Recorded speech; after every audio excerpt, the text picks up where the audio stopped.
All right. So I told everyone we're on day 7. So we only have 2 more days of this. I know. This has been so fun. Yes. And I think this is probably the most important conversation other than the 1. I think the 7 is kind of like this really crazy point. So, and I had sent you some notes, and I know we'll have a good discussion on this. And I love that in the tarot, kind of in all the 7s, it's sort of like this blessing and a curse, because it's sort of this point that, like, there's no going back. You went on the journey, you formed the belief, but, we all go off on these little journeys, and we still have to come home and be with the people we were with, or, and start making some new decisions from that point.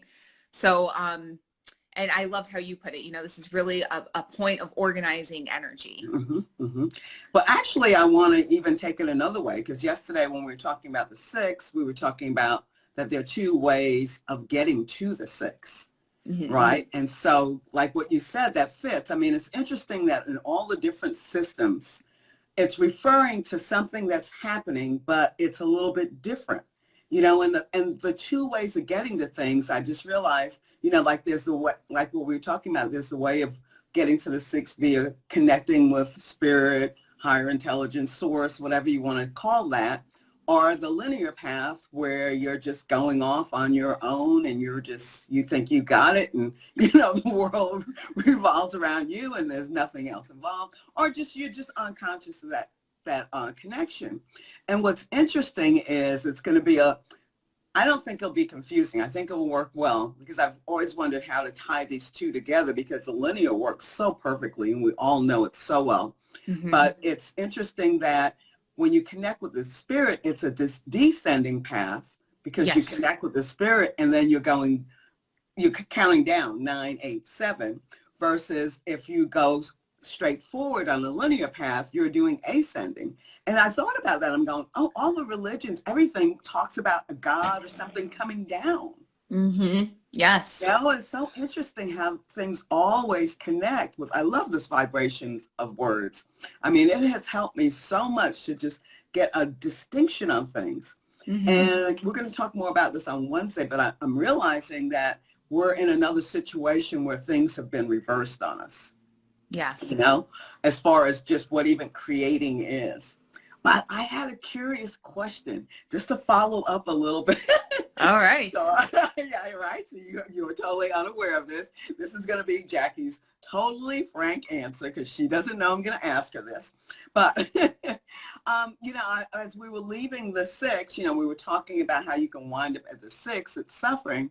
I remember when we were starting and I would say that suffering is an addiction, and you would look at me like you had a hard time buying that. And so I was just curious where you are with that now, as far as being able to relate or see suffering as an addiction. I mean, that we all get, that's where we're that's where that path is. And then when we get on that path, that's what we know, that's what we keep doing. And it's almost like an addiction.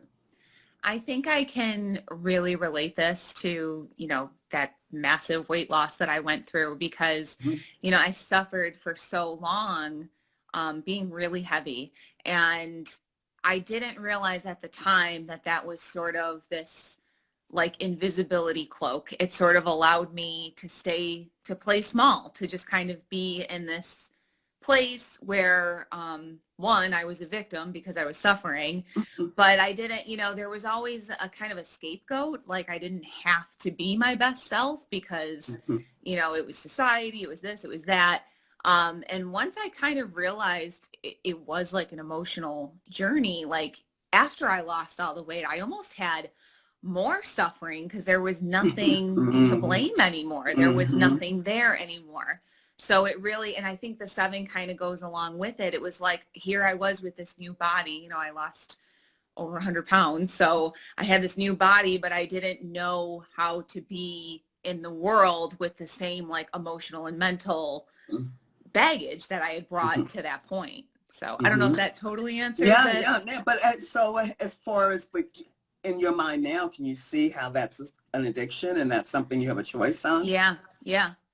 I mean, I think it's just crazy how unconscious I was of it for so long. And I think a lot of that, is our society kind of always giving people these outs and that. And you know, there's a reason the diet industry is is one of the biggest Oh, yeah, industries we right. have, you know. Yeah, yeah. You Well, know, it's a societal norm yeah, yeah, this consumerism and and suffering.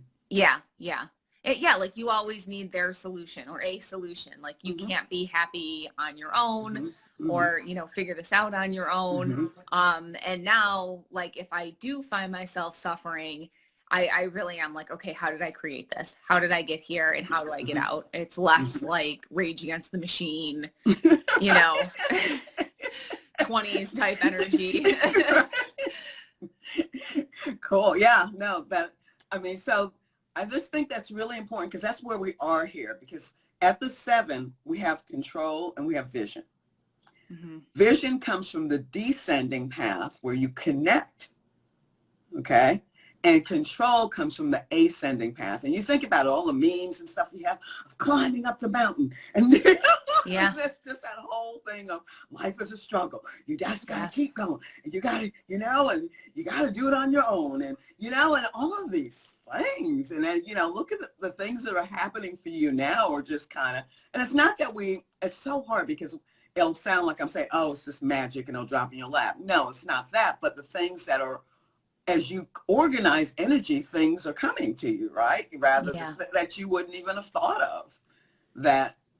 Yeah. And it's interesting too, because I mean, just when you're saying that, just clicking in my head, it was funny how everybody else was seeing me differently, but I was still seeing myself the same, even though I had grown, you know? Right. Well, I shrunk, but I was growing. Right. And so that therein goes, you know, I'm looking at that and, you know, I love looking at the words, and this is something I'm going to be frank. It's just a new reversal for me to think about, is realizing that create and organizing energy, the same thing. You know, are we really creating anything? You know, matter's not created or destroyed. So are we creating? You know, and when you, you know, when you go back to the 2 with perceive, that's the flow. When you perceive something, you start that picture and you connect. Then when you get to the 7, you have vision. Okay. And vision is different than putting things on a vision board and making a collage of what you want to see in your life. I mean, vision is visceral. You know, I don't know if you've ever had that experience when you just have the vision of something and you don't know where it came from, you know. I mean, yes, I had that. Yes. But when you track it back, you can, if you trace it back, you can see the idea that got you there. But when it occurs, it's just, the vision is there. You just, it's in front of you to do. You know, and I had mentioned this to one of my sons who is very successful, and, you know, I let my kids play. They were homeschooled, and, you know, I just went through the whole creative process with him, and I was like, does it work like that for you? Because I have to, you know, I have to actually ask them how they think. They weren't institutionalized. And I'm going, oh man, if I ever had that opportunity, what would that be like? And he said, yeah, it takes me a little while to get there, but once I get the vision, look out, because it's going to happen. Yeah. You know, and I feel that way, like, kind of right now. Like, I actually, like, just in the last couple of weeks, it was like, and like I said yesterday, it was yesterday, we talked, you know, it was really 2.5 years when I really look back on it. I mean, I created this wellness account 2.5 years ago when I was still in my full-time job. I still, like, I didn't know what this was going to be or whatever. And now even just, and I think this is kind of like, you know, maybe I'm in the 7 right now. You're my coach, and I'm talking to you, and you know. But I've even said to, like, my podcast partner, I said, you know, I think there's such a good quality in letting people learn with you, because you know, the questions I'm asking now or the things I'm going through now, like, I'm not, you know, an expert yet, but I'm growing there. But you know, you do have to learn along the way, and kind of, I love, like, in the tarot card, you know, it shows this young elk, and he's not big enough to go, you know, fight with the bucks yet, but he's too old to play with the little ones, and he's like, I guess I'll just practice over here. And it's like, that's kind of like what the 7 is like, all right, I'm going to organize this energy. And like you said too, I even think, like, you know, you go back to, like, you've got this new belief and you went on this experience and you came back, and, like, other people didn't go with you sometimes. So you're trying to be a new person while they're still in, like, this old, and it's like, you really do have to reorganize, like, where does my time go, and where should it be going? Right, totally. And you have to be willing to see what's around you. you know, because it's almost like life is here. And it's like, what do we choose to see? What energy do we choose to organize to experience? Yeah. And I think just like you said, coming from those two places, like when you have the vision, there's so much conviction behind it. And like, you know, come hell or high water, this is happening. You're coming with me or not, that's fine. Right. But, yeah. Right. And there's a clarity. And when there's clarity, you know, I mean, we think we're doing something, but I don't know. I mean, there's a difference between when you're going down the path of the 6 and it's an effort and you're trying to get up the mountain and it's this effort and you're climbing and you've got to control everything to make sure everything turns out okay. And then you get backfire. And, you know, it's interesting with the words and numbers. Myopia is also 7. So either you have vision or you have myopia. You can't see in front of you. And then there's that control and then that fear and that cycle just, you know, it goes. And then you move on, as we'll get to tomorrow. You're in doubt, you know. Myopia is such a good word for a lot of what we're going through right now, too, because there's so many of us that are like, no, it has to be this way, though. I always learned it was this way. And there's so much suffering in that space instead of allowing our own vision to come to fruition. Right. And to, you know, and there's that challenge because what we, you know, something I don't know if we touched on enough yesterday is like when you believe something, it really takes some effort to believe something else. Yeah. Just like you were saying with the weight loss, you know, it seems silly. It's like you're looking, you know, but when you looked in the mirror, you didn't see who you were. You didn't see the thin body. That's the challenge people have when they lose weight. It's like you don't see who you are. Yeah. And I mean, like I was scared, I think, for a long time to even kind of come out or whatever, because I just wasn't sure of myself. Like it was wild. It really was like a wild experience. But I think what's important here is to, you know, help people understand why change is so hard. It's because we think we can change without realizing the process. Yeah. You know, and the process isn't bad. It's not good. It's not bad. It's not easy. It's not hard. But it does require attention. It does require us replacing our attention. And so depending on your circumstances, what you're around, who you are as a person, what that will take for you to refocus your attention, you know, and reorganize energy. Because a lot of times people go, oh, I'm not creative. I can't create. When you think about the creative process, oh, I'll never be able to do anything. You know, and no, that's not what it's about. It's all there. It's just what are you willing to experience? I know that's so well. And I mean, that just goes along too with like so many of us have, you know, these small little visions because we've never even let we've never let ourselves feel or think outside of that little box. And I mean, it's, well, I mean that was a punishment. I mean, in school, stop daydreaming, stop looking out the window, pay attention here. I mean, that's, you know, that was learn. We were born with the skills, and you know, it's a relearning. Not to get like too political or anything on this, but you know, I really think a lot of times we go to these other countries and we say, hey, you guys need democracy and corporatism and you're going to get this middle class and it's going to be great for you. You know, but that's just one way of doing things. It's just one way of creating. And I don't know that it's like totally, well, I do kind of think I know that that's not the right way to make the whole world do the same thing.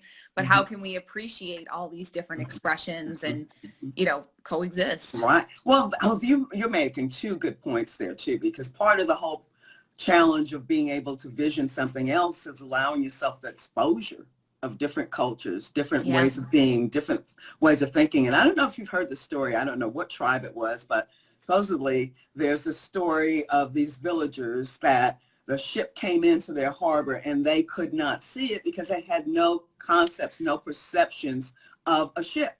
So even though the ship was there, they couldn't see it. It was when somebody in that village was able to perceive it, then everybody else could see the ship that was there all the time. Yeah, no, I do. I remember reading that. I know exactly what you're talking about, but I can't pinpoint the exact details. But yeah, I mean, that just goes back to that myopia, you know, or I mean, that's a little different, but like, you know, when you have that myopia, you're just not even seeing other possibilities. You can't. And that's why it's good to get around other people, learn together with other people, hear other people's perspectives. Well, it was funny because actually this popped in my head earlier. I was like, like what is white culture? And like, and so often I hear this, like, well, white people don't even have a culture. Like, you guys don't dance, you don't cook, you don't think. And it's like, yeah, McDonald's. But yeah, McDonald's is still delicious once in a while, I will say.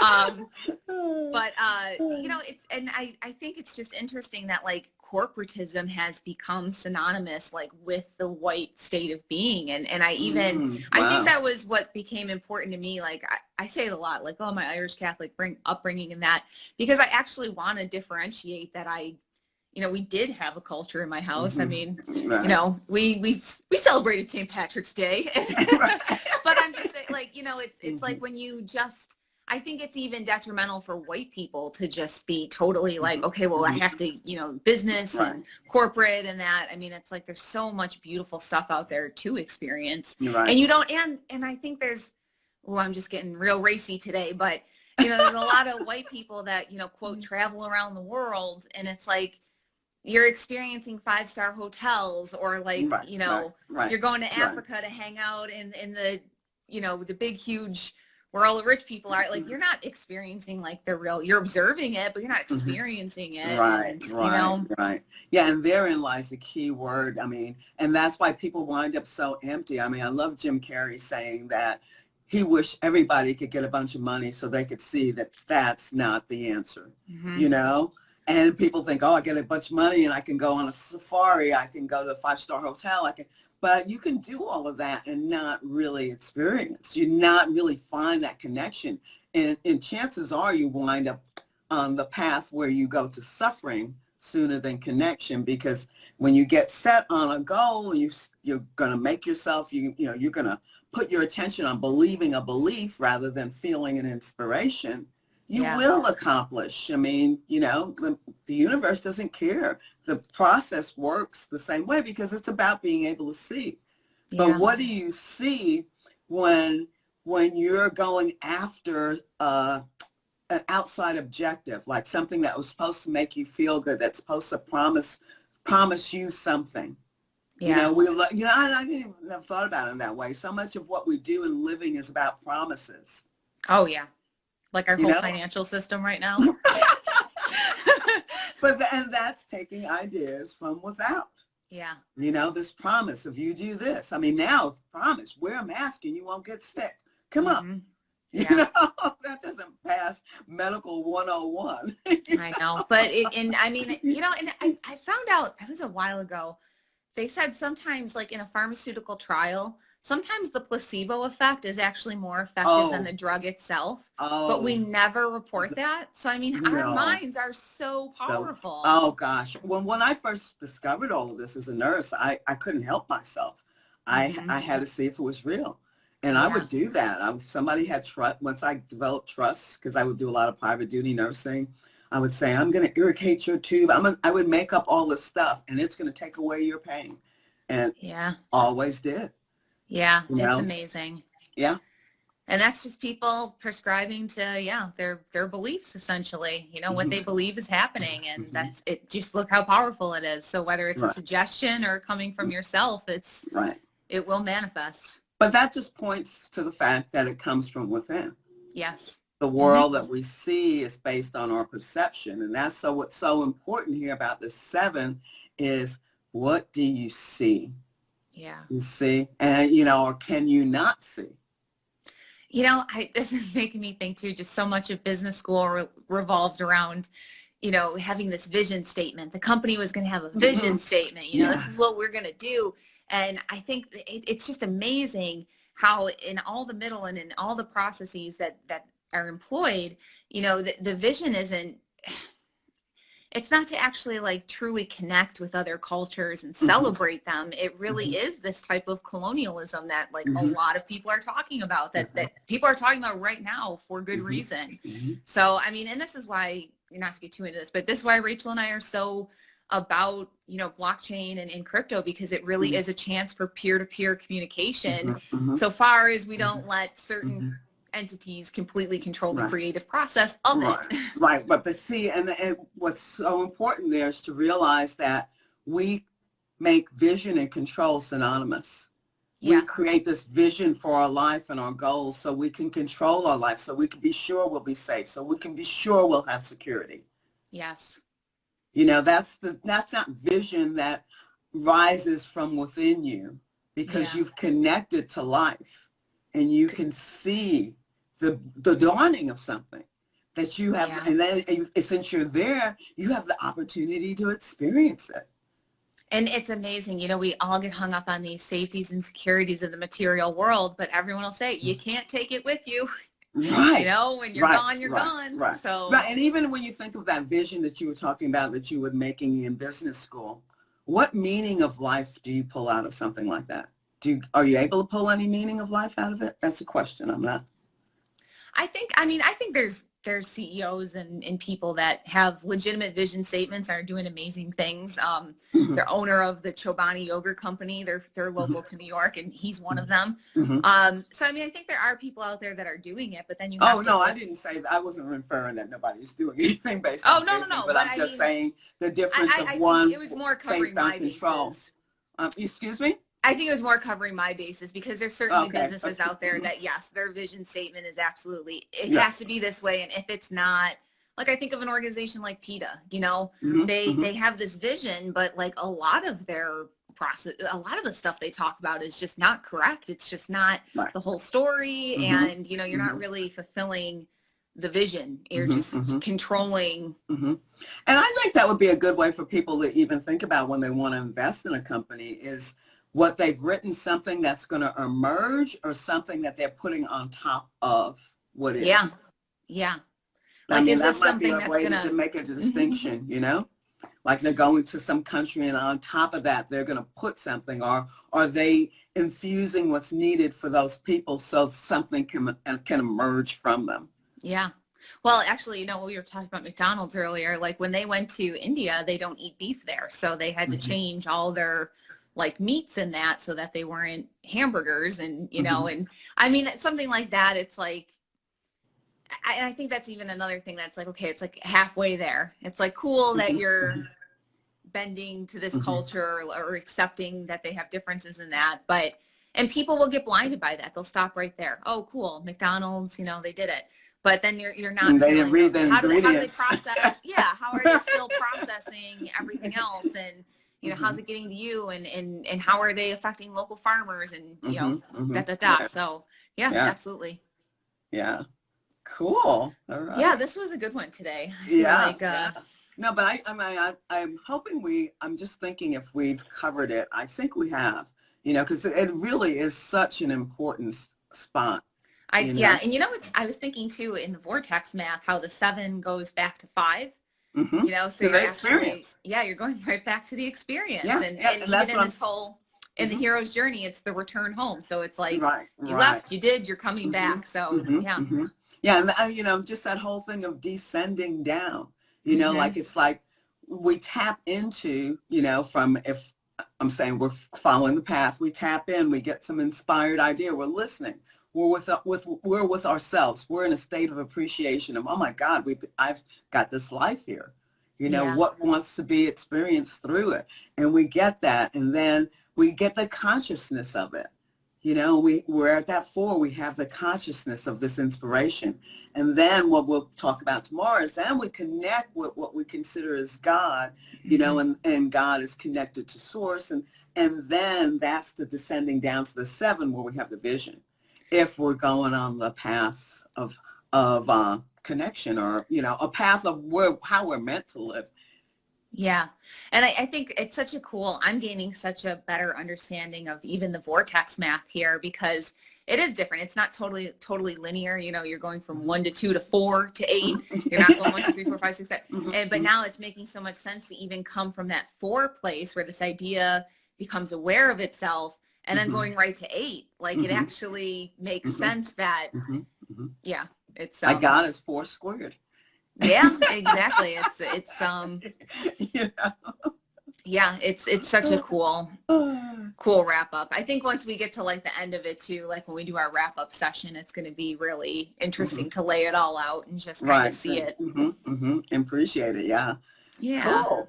All right. All right. So tomorrow we have day 8, the demonstration, if you will, or is that it? Am I right there? Yeah. Yeah. And I'm, 8 is God. And that took me the longest time. I mean, I looked at that forever and ever and a day. And I'm going, why isn't, like consciousness, I'm like, why isn't God a 9? I mean, God is supposed to be like source. And, so I don't know how much I'll get into it, how much we can do justice in 30 minutes. But I think I laid the groundwork by setting out, and I think that's something we can all feel in us if we're connecting with something, then, like bringing it down, like that prayer, bring it down to me, God, coming out from the heavens, and wherever your belief is on that, we do all sense that we connect to something and we're bringing it through or down, or, I mean, you could be channel. I mean, there's so many varying ways on how to look at that, but I think that set the bridge for that. And so we're, kind of makes sense. Very good. All right. Well, on that note, we will see everyone tomorrow for another fascinating discussion with Zenith and I. You. All Thank right. you. Yeah, enjoyed it. See you tomorrow. Okay. Bye-bye. Bye-bye.